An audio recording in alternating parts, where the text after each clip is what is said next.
السلام علیکم ورحمۃ اللہ وبرکاتہ۔ محترم حاضرین، سب سے پہلے اللہ پاک کی تعریف ہے جو اس کے لائق ہے کہ اس نے ہمیں آج اس جگہ پہ اکٹھے ہونے کی توفیق عطا فرمائی۔ بڑی خوشی ہوئی اس مجلس کے اندر،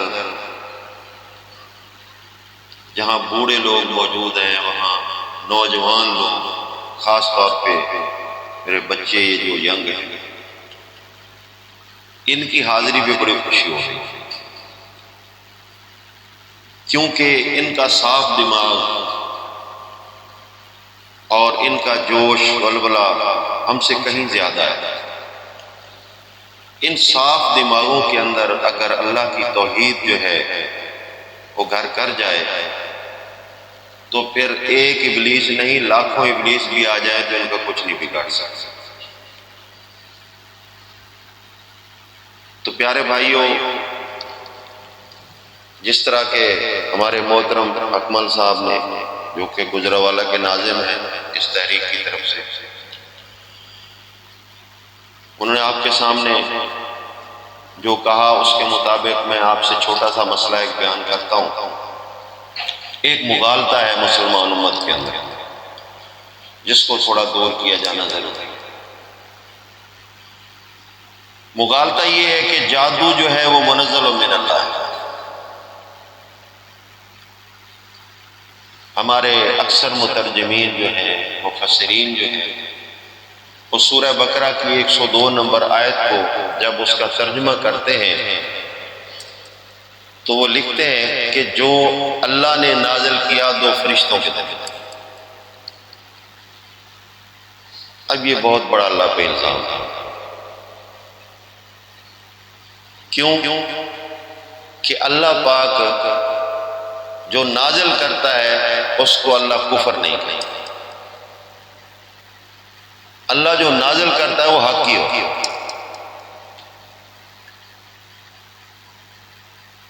اللہ پاک نے آدم علیہ السلام سے لے کر آخر رسول محمد رسول اللہ صلی اللہ علیہ وسلم تک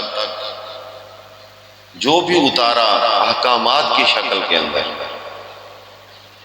وہ حق کی تھی، اس کے اندر کوئی کفر اور باطل چیز نہیں۔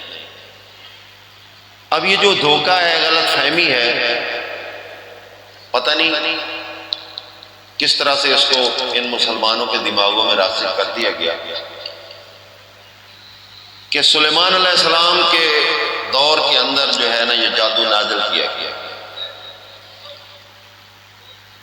اور دو فرشتے سکھاتے تھے۔ جب یہ بات مان لی جائے تو پھر جادو جو ہے فرشتوں کے ذریعے جب آ گیا تو یہ باطل نہیں رہا، کیونکہ اللہ فرماتے ہیں ما نتنزل الملائکۃ الا بالحق۔ ہم فرشتے جب اتارتے ہیں تو حق کے ساتھ اتارتے ہیں، باطل لے کر نہیں آتے۔ تو آپ پھر اس کو کفر بھی مانتے ہو۔ آپ ذرا غور کریں، حق حق ہوتا ہے اور باطل باطل ہوتا ہے، یہ دونوں ایک نہیں ہو سکتے۔ اب آپ یہ کہیں کہ نماز کیا ہے، حق کیا اللہ کی طرف سے، تو پڑھنے والا کون ہوگا؟ مومن مسلم کہلائے گا نا۔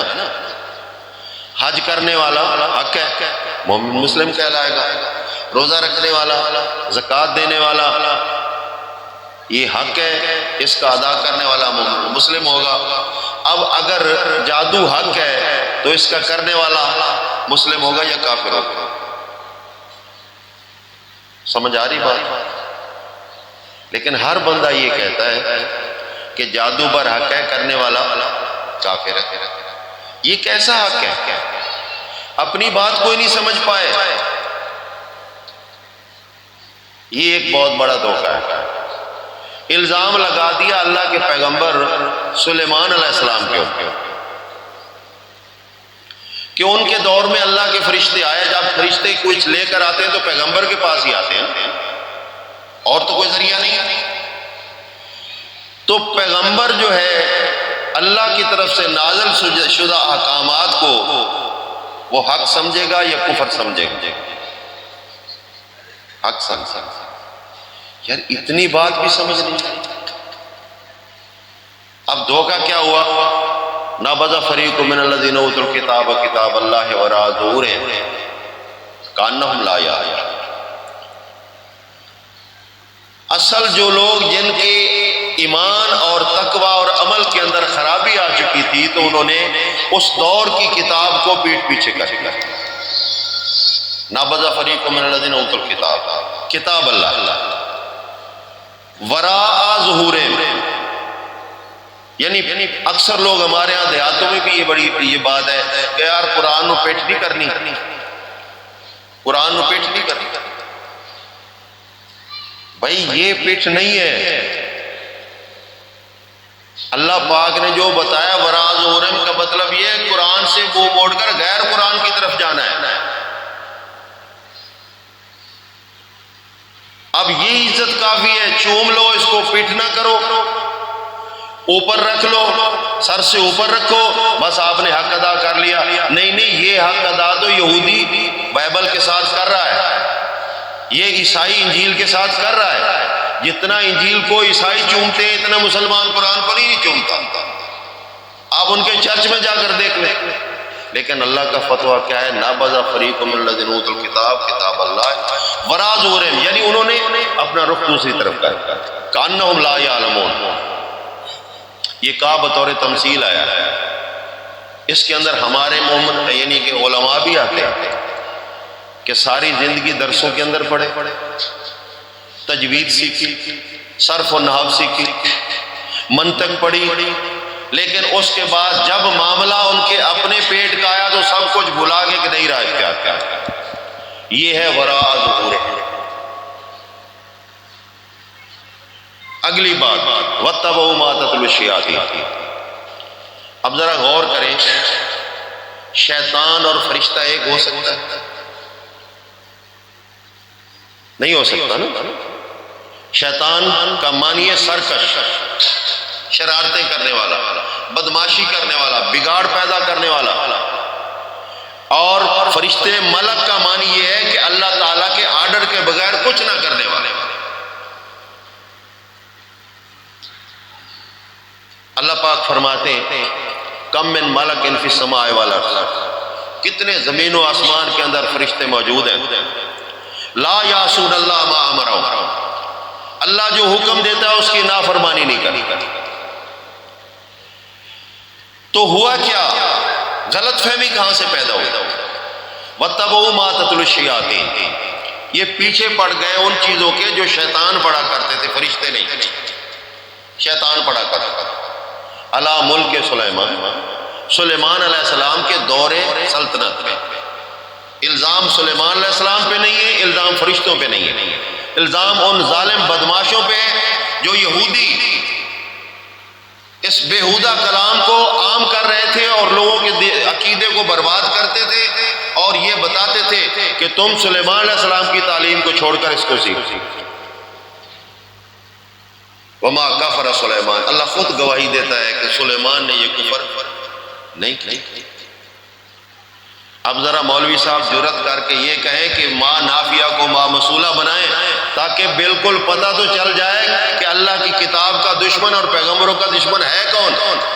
یہاں جرأت نہیں ہے، یہ ماں نافیہ ہی کریں گے۔ آپ پہلے تشیع سے لے کر آخری سٹیج والے فرقے باز کا ترجمہ اٹھا کر دیکھ لیں، یہاں یہی کہیں گے ما کفر سلیمان نے کفر نہیں کی۔ تو یہ نافیہ آخری عبارت تک چل رہا ہے، وَلَٰكِنَّ الشَّيَاطِينَ كَفَرُوا يُعَلِّمُونَ النَّاسَ سے، لیکن شیطان ہے جنہوں نے کفر کیا، لوگوں کو سحر یعنی دھوکہ سکھا۔ اب سحر کا پتہ ہی نہیں ہے، سحر کو ایسا محذوف کر دیا، ایسا دفن کر دیا کہ اس کا اصل معنی ظاہر ہونے نہیں دیا۔ جو جادو یہ لوگ کرتے ہیں نا، جادو، یہ اردو زبان کا لفظ نہیں ہے، یہ ہندی زبان کا لفظ ہے۔ اب ہندی زبان کا جب آپ ترجمہ کرو گے تو لازمی معنی یہی نکلے گا، فریب نظر۔ جادو کا معنی کرو گے تو فریب نظر۔ اگر آپ اس کا انگلش میں لوگے تو یہ ہوگا ٹرک، چالاکی۔ تو آپ اس کا معنی اردو زبان میں کرو گے شوخ بازی، آنکھوں کے اندر تغیر پیدا کر دینا، سوچ فکر کو بدل دینا، جبکہ حقیقت ایسی نہیں ہو۔ یعلمون الناس السحر، وہ لوگوں کو یہ دھوکہ اور فریب سکھاتے تھے۔ میں آپ کو ایک مشاہدے کی بات بتاتا ہوں، اکثر اب تو شاید کم ہو، جدید دور ہے، پہلے ایک مداری وغیرہ آیا کرتے تھے، تو جب ڈگڈگی بجائی لوگ اکٹھے ہو گئے تو پھر انہوں نے ایک ڈرامہ کرنا ہوتا تھا۔ ایک بچے کو جو ان کے ساتھ ہوتا تھا اس کو لٹایا، اوپر چادر ڈالی اور اس کی گردن جدا کر دی، گردن تن سے جدا کر دی۔ اب اس کا ڈرامہ کیا ہوتا تھا کہ لوگوں کی محبت کو حاصل کر کے ان کی جیب سے پیسے نکلے۔ اب چھری نکالتا، جو سب کچھ کرتا تو کپڑے کے نیچے تھا، اوپن تو نہیں کرتا، کپڑے کے نیچے۔ اب چھری پہ بھی بلڈ لگا ہوا نظر آئے گا۔ اب وہ پھر نفسیاتی حربہ کرتا، اللہ کے واسطے اپنا دایاں پاؤں نہ ہلانا میرے بچے کی زندگی کا ساتھ۔ اور زیادہ پریشر بن جاتا، لوگ اور زیادہ یعنی ان کو متحیر کرتا ہے، لیکن کیا وہ اس کی واقعی گردن کاٹ دیتا ہے؟ میں کہتا ہوں گردن نہیں، پوری دنیا کے مداری اکٹھے ہو کر ایک انگلی کاٹ کر جوڑ دیں، گردن کاٹنا تو بڑی دور کی بات، لیکن وہ کر کے دکھاتا ہے۔ بڑے بڑے چودھری صاحب بھی، بڑے بڑے فلاسفر بھی وہاں بالکل دب جاتے، سہم جاتے ہیں کہ بندہ مر گیا، بندہ مر گیا۔ تھوڑی دیر میں اب وہ اپنی شرکی عقیدے کی پرچار بھی کر رہا ہے۔ یقین کریں، لفظ بولتا ہے کہ اٹھ علی کے نام سے، علی مشکل کشا کے نام سے، اور وہ بچہ اٹھا۔ لعنت ہے ایسے عقیدے کی، اس کو کہتے ہیں سحر، اس کو کہتے ہیں دھوکہ۔ اصل میں یہودی جو سکھاتے تھے یعلمون الناس السحر، یہ لوگوں کو فریب اور دھوکہ سکھاتے تھے۔ وما انزل علی الملکین، اس ماں کو جب ہمارے علماء نے مسئولہ مانا ہے تو قرآن کی تکذیب شروع ہو گئی ہے۔ یہ ماں مسئولہ نہیں ہے، یہ ماں نافیہ ہے۔ یہ وہی ماں ہے جو ماں کفر سلیمان، یہ نافیہ ہے۔ اللہ فرماتا ہے ہم نے فرشتوں کے ذریعے کچھ نہیں نازل کیا، ما انزل علی الملکین، دو فرشتوں کے ذریعے کوئی چیز ایسی نازل نہیں کی، یہ صرف ان کا دھوکہ اور فریب ہے۔ وما هم بضارین بہ من احد الا باذن۔ اب یہاں باذن اللہ والے بھی تھوڑے سے غور کر لیں کہ اذن کا معنی اجازت کر دیتے ہیں، سفارش میں بھی یہی کہتے ہیں نا، من ذا الذی یشفع عنده الا باذنہ، عقل کا ماتم کرو۔ اذن بمانا اللہ اجازت نہ دیتا ہے نہ لیتا ہے، اللہ آرڈر کرتا ہے۔ جب اذن بمانا اللہ کی طرف تفویض ہوگا تو مانا حکم اور آرڈر ہوگا، نہ کہ اجازت ہوگا۔ یہاں کیا بتایا جائے؟ وما هم بضارین بہ من احد، یہ کسی کو بھی کچھ نقصان نہیں دے سکتے الا باذن اللہ، مگر اللہ اپنے حکم کے ساتھ جو کرے یہ کچھ نہیں کر سکتا۔ یہاں الا منقطع ہے، متصل نہیں ہے، لیکن انہوں نے اپنی بازاری دعوت کو قائم کرنے کے لیے قرآن کو بدل دیا ہے، خود نہیں بدل۔ اب اس جادو کا اصل کام کیا تھا یہ بھی دیکھ لو۔ فَيَتَعَلَّمُونَ مِنْهُمَا مَا يُفَرِّقُونَ بِهِ بَيْنَ الْمَرْءِ وَزَوْجِهِ، وہ اس وقت جو سیکھتے تھے، سکھاتے تھے، صرف میاں بیوی کے درمیان لڑائی کرانی، جدائی کرانی۔ تو آج کل محلوں میں بھی ایسی بہنیں موجود ہیں جو کسی کا گھر بستا دیکھ کر خوش نہیں ہوتی، عجیب عجیب تماشے کرتی، عجیب عجیب جناب ان کے درمیان بد اعتمادی اور اعتماد کا فقدان پیدا کرتی ہیں۔ نتیجہ یہ نکلتا ہے کہ فساد، طلاقوں تک کام چلا جاتا ہے۔ ان کا بھی یہی کارگزاری تھی، تفریق پیدا کر دیں، بد اعتمادی پیدا کر دیں، اختلاف پیدا کر دیں میاں بیوی کے درمیان۔ پھر یہ دوڑتے ہیں کہ دیکھو جی جادو برحق ہے، یہاں بات نہیں بنی۔ موسیٰ علیہ السلام پہ جادو ہو گیا، موسیٰ علیہ السلام ڈر گئے۔ پیغمبر اللہ سے ڈرا کرتا ہے، غیر اللہ سے پیغمبر نہیں ڈرتا، اس کی تو تعلیم ہی یہی ہوتی ہے۔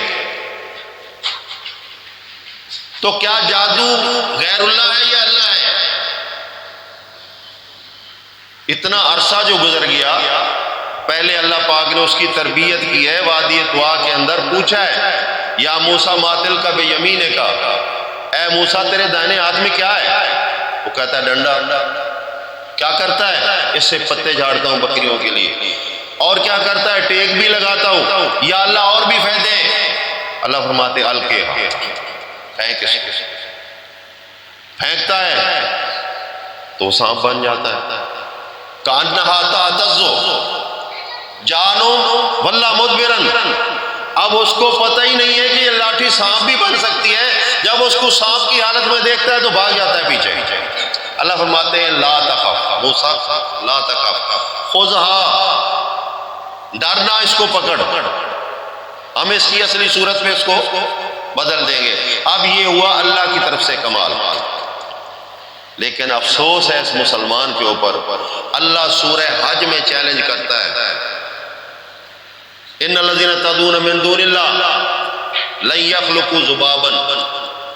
سارے مل جائیں اللہ کے علاوہ، نبی بھی، ولی بھی، امام بھی، جن بھی، فرشتے بھی، صرف اللہ کو ایک طرف کر دو، یہ سارے مل کر مکھی پیدا نہیں کر سکتے۔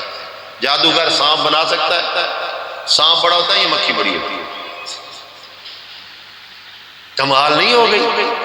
کہتے ہوئے بھی شرم نہیں آئی کہ جادوگروں نے رسیوں کے سانپ بنا دیے، لاٹھیوں کے سانپ بنا دیے۔ قرآن کیا کہتا ہے؟ اسیہم وحبالہم، وہ رسیاں اور ڈنڈے ہی تھے اور کچھ نہیں تھا۔ لاٹھی کو سانپ بنانا اللہ کا کام ہے، جادوگر کا کام نہیں ہے۔ اگر وہ ایسا کر سکتے تھے تو جب فرعون کہتا ہے میں تمہیں کھجوروں کے ساتھ لٹکاؤں گا، تمہارے مخالف سمت اعضاء کاٹوں گا، وہ جادو کے ذریعے بھاگ جاتے، فرعون کو اندھا کر دیتے۔ ایمان تو چلو موسیٰ پہ لے آئے تھے، لیکن ان کو پتہ تھا کہ جو ہم نے کیا یہ فریب ہے، جو موسیٰ کی طرف سے ہوا یہ حق ہے، تو وہ فوراً ایمان لے کر آ گئے۔ ان سے اچھے تو وہ جادوگر ہیں جو ایک بار دلیل دیکھی ایمان لے آئے۔ یہ بوڑھا ہو گیا ہے، سر سفید ہو گیا، داڑھی سفید ہو گئی، قرآن بار بار پڑھا ہے، لیکن اس کو یقین نہیں آیا کہ حق کیا ہے اور باطل کیا ہے۔ ابھی بھی کہتا ہے جادو بر حق ہے، کرنے والا استغفر اللہ معاذ اللہ ثم عیاذ باللہ استغفر۔ پھر آ جاتے ہیں سورہ الناس کی طرف، سورہ فلق اور سورہ الناس۔ اور دیکھو جی معزتین ہیں، ان کے اندر تو پکی بات ہے اللہ کے رسول پہ جادو ہوا، نعوذ باللہ من ذالک۔ اب ان سے کو پوچھ لے کہ یہ جادو کا واقعہ ہوا کہاں، فوراً بولیں گے لبید بن عاصم نے کیا، اس کی بیٹی نے کیا۔ دو روایت، ایک لبید بن عاصم یہودی ہے، اس کی بیٹی۔ بھائی مکے میں تو یہودی ہے ہی نہیں تھے، نہ عیسائی نہ یہودی، صرف مشرکین مکہ تھے، بنو قریش، عبد المطلب کی اولاد۔ یہودی عیسائی قریب قریب تک نہیں تھے، یہود و نصارہ جو تھے وہ مدینے کے اندر تھے۔ تم نے اپنا عقیدہ پکا کرنے کے لیے کہ اللہ کے رسول پہ جادو ہوا ہے، جو مکی صورتیں تھیں ان کو مدنی لکھ دیا ہے۔ آج بھی دیکھو عرب کے اندر جا کر جو قرآن وہ پرنٹ کرتے ہیں اس کے اندر یہ دونوں صورتیں مکی ہیں، مدنی نہیں ہے۔ اچھا معنی پھر کیا کرتے ہیں؟ اعوذ برب الفلق۔ اے پیغمبر کہیے کل ایس کیا گیا، قل اعوذ برب الفلق، اے پیغمبر کہہ دیجئے میں صبح کے رب کی پناہ میں آتا ہوں، من شر ما خلق، ہر اس چیز کے شر سے جو اس نے پیدا کی۔ اب سانپ اللہ نے پیدا کیا، شیر اللہ نے پیدا کیا، کتا اللہ نے پیدا کیا، یعنی جو درندہ ہے چیر پھاڑ کرنے والا، انسان کو وہی نقصان دیتا ہے نا، تو کس نے پیدا کیا ہے؟ اللہ نے۔ اگر واقعی یہاں جادو مراد ہے تو پھر جادو بھی اللہ نے پیدا کیا ہے، ماننا پڑے گا، کیونکہ کہا من شر ما خلق، اے اللہ میں اس چیز سے تیری پناہ میں آتا ہوں جو تو نے پیدا کی ہے۔ تو کیا جادو اللہ نے پیدا کیا؟ سوال ہے نا۔ اگر اللہ نے پیدا کیا، اللہ کا پیدا کردہ علم ہے، تو پھر ان جادوگروں کا کیا قصور ہے؟ ان کو ایمان لانے کی کیا ضرورت تھی موسیٰ علیہ السلام پہ؟ وہ تو پہلے ہی ایمان رکھتے تھے، اللہ کی طرح اللہ کا نازل شدہ کلام پڑھ رہے تھے۔ من شر ما خلق، سمجھنا ہے ہر اس چیز کے شر سے جو اللہ نے پیدا کی ہے۔ من شر غاسق اذا وقب، جب اندھیرا چھا جائے، یعنی شر کی قسمیں بتائی جا رہی۔ ایک ہے پھاڑ کھانے والا جانور، زخم دینے والا جانور، ایک سامنے آ رہا ہے، یا اللہ اس کے شر سے بچا لے۔ ایک اندھیرے میں حملہ کرتا ہے، اس سے بھی اللہ اپنی پناہ کے اندر رکھ۔ من شر غاسق اذا وقب، جب اندھیرا چھا جائے، نظر کچھ نہ آئے، ایسا نہ ہو کہ کوئی ایسی تیری مخلوق مجھے وہ شر پہنچا دے، بچھو ڈس دے، سانپ ڈس دے، یا کوئی ایسا حملہ کرنے والا جانور مجھ پہ حملہ کر دے اور میں دفاع بھی نہ کر سکوں۔ اگلی آیت پہ یہ معاہد صاحب دھڑام ہو کے زمین پہ گر جاتا ہے، اس کی ساری عمارت تباہ۔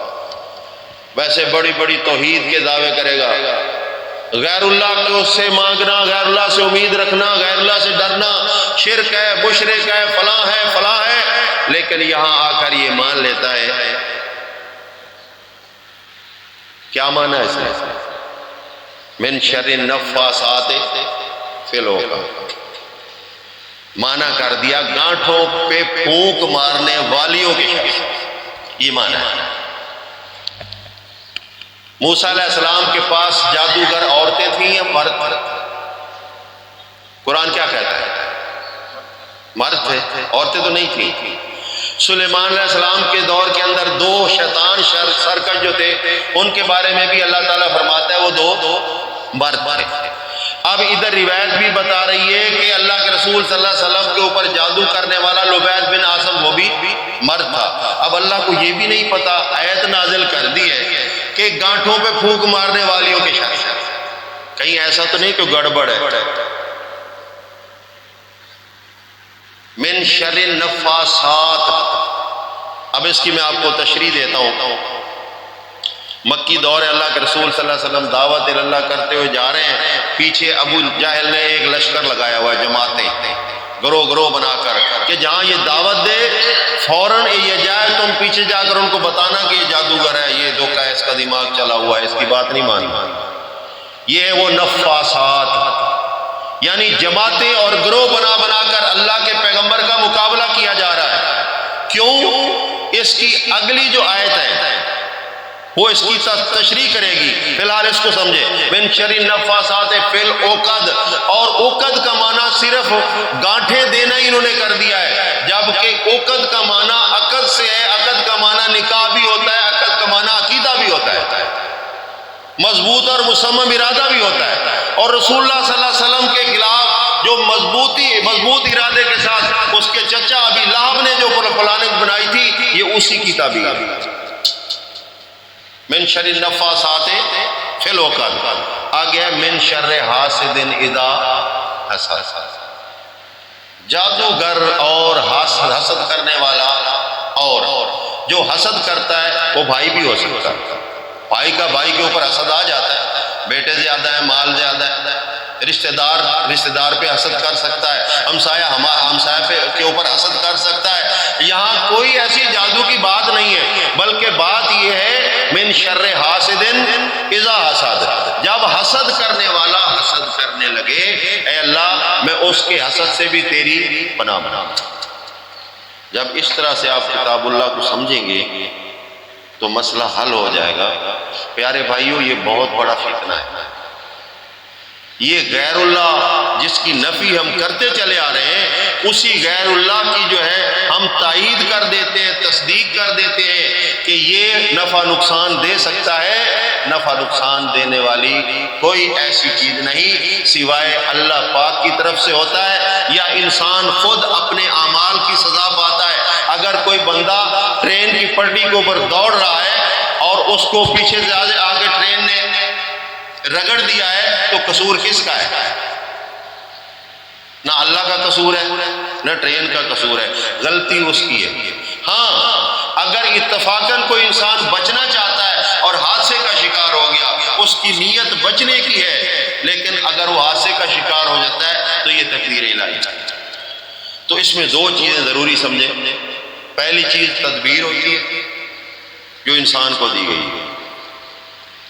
دوسری چیز، جب تدبیر ختم ہوتی ہے تو اس سے تقدیر شروع ہوتی ہے۔ تدبیر انسان کو دے دی گئی ہے، یہ اپنی تدبیر استعمال کرتا ہے، لیکن تقدیر اللہ کے ہاتھ میں ہے۔ جو ما فوق الاسباب معاملات ہیں وہ اختیار اللہ نے پیغمبروں کو بھی نہیں دیا، یہ عقیدہ رکھنا ضروری ہے۔ تو جادو جو ہے یہ ما فوق الاسباب ہے، نہ کہ سبب ہے۔ ایک لاٹھی سبب ہو سکتی ہے، تلوار سبب ہو سکتی ہے، بندوق سبب ہو سکتی ہے، لیکن جادو سبب نہیں ہے۔ اللہ پاک سمجھنے کی توفیق عطا فرمائے۔